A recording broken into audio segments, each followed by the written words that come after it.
नमस्कार, मैं ज्योतिषाचार्य नयन कुमार झा। अगर आपको ये मेरा वीडियो पसंद आए तो कृपया आप इसे लाइक करें और सब्सक्राइब भी करें।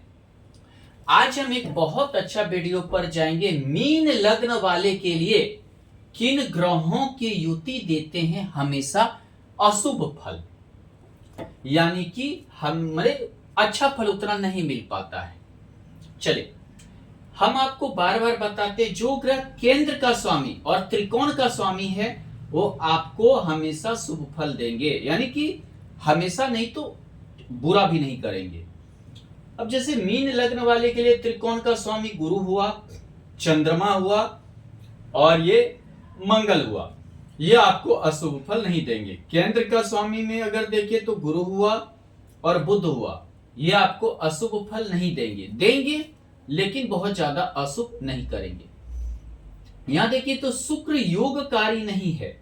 ये देखिए तृतीय और अष्टमेश का स्वामी होकर योगकारी नहीं है। मीन लग्न वाले के लिए शुक्र अच्छा फल नहीं देगा, जबकि मीन राशि में ही शुक्र उच्च का होता है। फिर भी दूसरा, ये गुरु का घर है तो सूर्य उसका मित्र भी है। शनि एकादश और द्वादश का स्वामी होकर अच्छा फल नहीं देगा, यानी शुक्र और शनि का युति मीन लग्न वाले के लिए बहुत अच्छा फल नहीं देगा। अगर आपकी मीन लग्न की कुंडली है और यहां पर शुक्र और शनि का युति है तो ये समझिए आप दूसरों की बातों पर बर्बाद होंगे, महत्वाकांक्षी बहुत ज्यादा होंगे, लेकिन आपकी महत्वाकांक्षा पूरा नहीं हो पाएगा। हालांकि यहां शुक्र उच्च का होता है, लेकिन आप हमेशा अपने बीमारी के बारे में ज्यादा सोचेंगे। और यहां पर देखें तो यहां पर अष्टमेश होकर शुक्र है, आपको समझना बहुत ही मुश्किल है, यानी कि आप हर चीज को छिपाने की कोशिश हमेशा लगे रहेंगे। यहां अगर देखें तो शुक्र और शनि का युति, शनि यहां नीच का होता है, मेष राशि में नीच का होता है, एकादश होकर नीच का हो गया। धन संचय में आपको हमेशा परेशानी रहेगी, आप संचय नहीं कर पाएंगे। पारिवारिक खर्च बहुत ज्यादा होगा, द्वादश होकर शनि है, पारिवारिक भार बहुत ज्यादा होगा। अष्टमेश अपने से सप्तम होकर द्वितीय भाव में बैठा है, वो भी नीच शनि के साथ। पैतृक संपत्ति आपको लेट से मिलेंगे, भाई बहन हमेशा परेशान करेंगे, वो हमेशा आपके संपत्ति पे पैसे पे नजर रखेंगे। सौगृह शुक्र और शनि का युति, आप हालांकि दूसरे से हमेशा लाभ उठाने की कोशिश करेंगे, आप बड़े भाई बहन से भी लाभ उठाने की हमेशा कोशिश में लगे रहेंगे। अपना कमाने की इच्छा आपको कम रहेगी। हालांकि अष्टमी से होकर अपने से अष्टम है, हमेशा जो है आप जहां भी अपना सामर्थ्य लगाएंगे, जहां भी अपना ऊर्जा लगाएंगे, बाहुबल लगाएंगे, वो चीजें बहुत ही मुश्किल से आपका सफल हो पाएगा। बाल बच्चा आपको लेट से होगा। शनि की दृष्टि द्वादश भाव पे है, यानी कि कहीं कभी कभी ऐसा भी हो सकता है कि आप दूसरे के ही भरोसे ज्यादा निर्भर हो जाए। शुक्र और शनि का युति, द्वादश होकर यहां शनि है, आपके घर में जो है आपकी बुआ का, चाची का, चाचा का जो है, या समझिए किसी अन्य का प्रतिनिधित्व ज्यादा चलेगा। मतलब उनका समझिए कि बातों की वैल्यू या उनका समझिए कि मालिकपन ज्यादा होगा। शुक्र या तृतीय होकर आपको संपत्ति जमा करने का शौक रहेगा, पैतृक संपत्ति या वसीयत लाभ आपको मिलेगा, लेट से ही मिलेगा। यहां पर देखें तो षष्ठाष्टक युग में एकादश भाव में है, अपना भले लाभ नहीं कमा पाए लेकिन पारिवारिक संपत्ति से आप लाभ हमेशा अर्जित करेंगे। शुक्र और शनि का युति, पढ़ाई पे हालांकि आप बहुत ज्यादा फोकस भी करेंगे, और मतलब कि ये समझिए पढ़ाई लिखाई पर बहुत ज्यादा आपकी फोकस रहेगी। और एकादश होकर शनि है, यानी कि समझिए कि लाभ भी उठाना चाहेंगे, लेकिन दोनों चंद्रमा के घर में है आप पढ़ेंगे, दिक्कत से पढ़ेंगे, शिक्षा दिक्कत से होगी, संतान दिक्कत से होगा, अष्टमेश होकर शनि है, शेयर मार्केट से, या कभी कभी जो है अचानक लाभ हमेशा आप चाहेंगे, बहुत बार होगा, बहुत बार नहीं भी होगा। शुक्र और शनि का युति, गुप्त रोग से आप पीड़ित रहेंगे, द्वादश होकर है, एकादश से षष्ठाष्टक योग है। गुप्त रोग से आप हमेशा पीड़ित रहेंगे। हेर्निया की आपको बीमारी हो सकती है, आपको पाइल्स की बीमारी हो सकती है।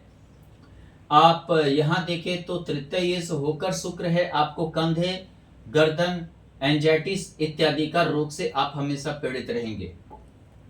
नीच का शुक्र और शनि, आपका विवाह होने में काफी मुश्किलें आएगी। आपके अवैध संबंध के कारण विवाह नहीं होगा। दूसरे नीच स्त्री से आपके संबंध रहेंगे, नीच किसी स्त्री से, विडो से या डिवोर्सी स्त्री से आपके जो है संबंध रहेंगे, जिसके कारण आपका जो है पारिवारिक जीवन दिक्कत में रहेगा, वैवाहिक जीवन दिक्कत में रहेगा, विवाह होने में कष्ट रहेगा, होगा भी तो डिवोर्स किसी स्त्री से हो जाए या विडो से वगैरह से हो जाए, इस तरह से नीरस वैवाहिक जीवन होगा। सौगृह शुक्र और उच्च का शनि, आयु यहाँ की हालांकि लंबा करेगा आपका, और यहाँ पे यह युति बहुत ही अच्छा फल देगा। आयु आपका लंबा करेगा, वसीयत लाभ देगा, पैतृक संपत्ति को बढ़ाएगा, इंश्योरेंस वगैरह से फायदा मिलेगा, ये समझिए कि पेंशन लाभ इत्यादि देगा आपको। और आपका समझिए कि जिसको बोलते हैं कि अचानक धन का लाभ मिल जाना इत्यादि सभी से आप संपन्न भी रहेंगे। शुक्र और शनि का युति, हालांकि आप लाभ उठाने में सफल रहेंगे, अपने बदौलत कार्य करेंगे, अपने बल पर आप लाभ उठाएंगे, आगे भी बढ़ेंगे। और यह समझिए आपका समय अगर ऊपर नीचे हो भी जाता है तो ठीक होने में ज्यादा समस्या नहीं रहेगी।